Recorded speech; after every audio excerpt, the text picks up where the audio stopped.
So I saw this comment and I decided to make a video concerning this comment. I just want to give an advice to anybody who cares to listen.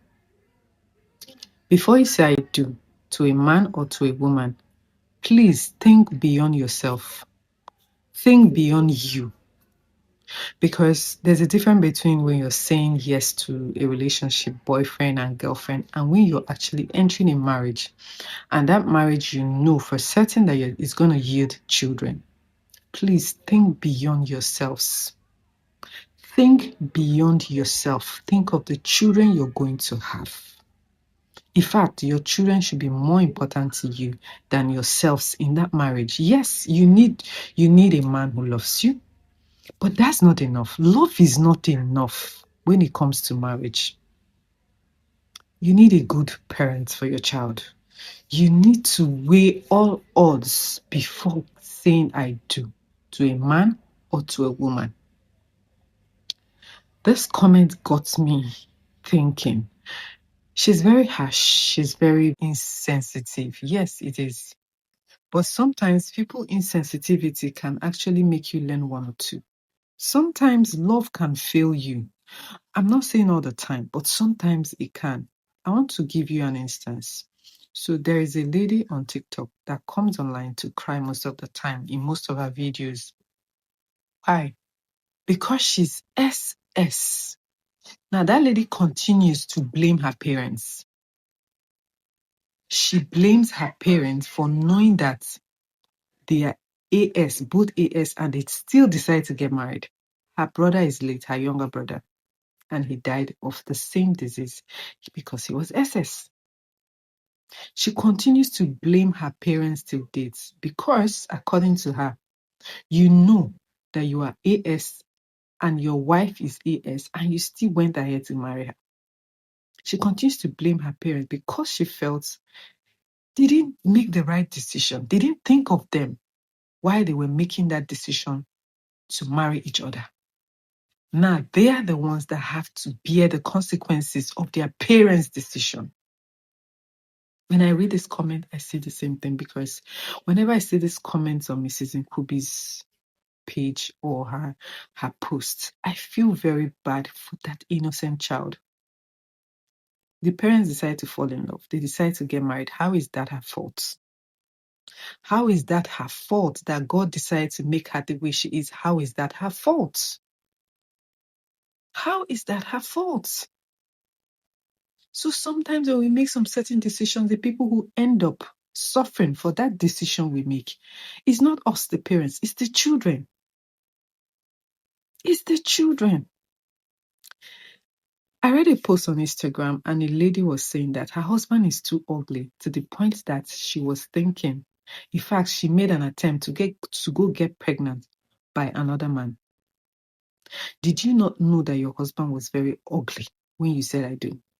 Now, why did she get married to the man? Because the man was very rich, or the man is very rich. The man could meet all her financial needs, but he's too ugly. And according to her, she doesn't want to have ugly children, especially an ugly girl. So she's looking to get pregnant by another man.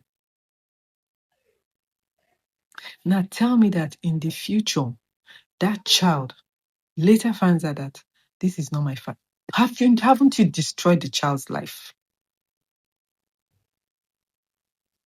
Please look beyond. I love him. I love her. Look beyond that. There's a lot to marriage that we all see. When marriage starts dawning on you is after you've been married for 15 years, 16 years, 17 years, just like me. I'm 17 years in marriage and counting. That's when it dawns on you that, I'm with who I want to be with. Because then you've had your children, you're both growing old together, you're seeing your partner growing old and you still, this is the person I picked, this is the person I decided to end up with, this is the person I chose to be with. So think ahead before making decisions when it comes to marriage. Think ahead. Look beyond yourself so that you don't end up regretting it or so that your children do not end up, cursing you every day.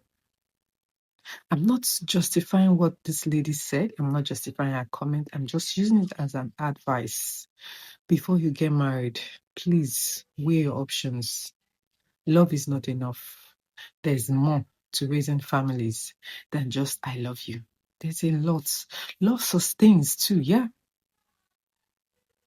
It's just like a lady. There was one radio program I watched, and the lady said she's been dating this guy for 7 years, and she just found out few days to their wedding that the guy is bipolar, and she does not know what to do. And people are advising her, run for your life, because at the end of the day, you do not want to have a child who's bipolar.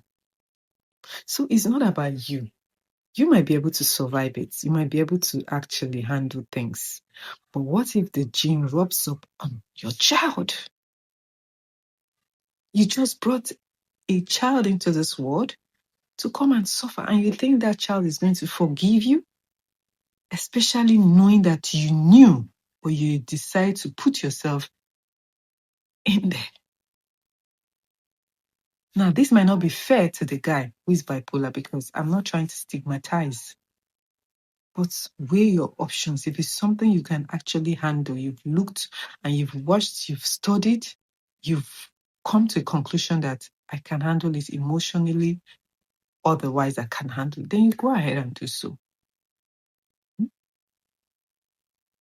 Please look beyond yourself when you want to choose a partner. Until next time, have a nice day. Bye.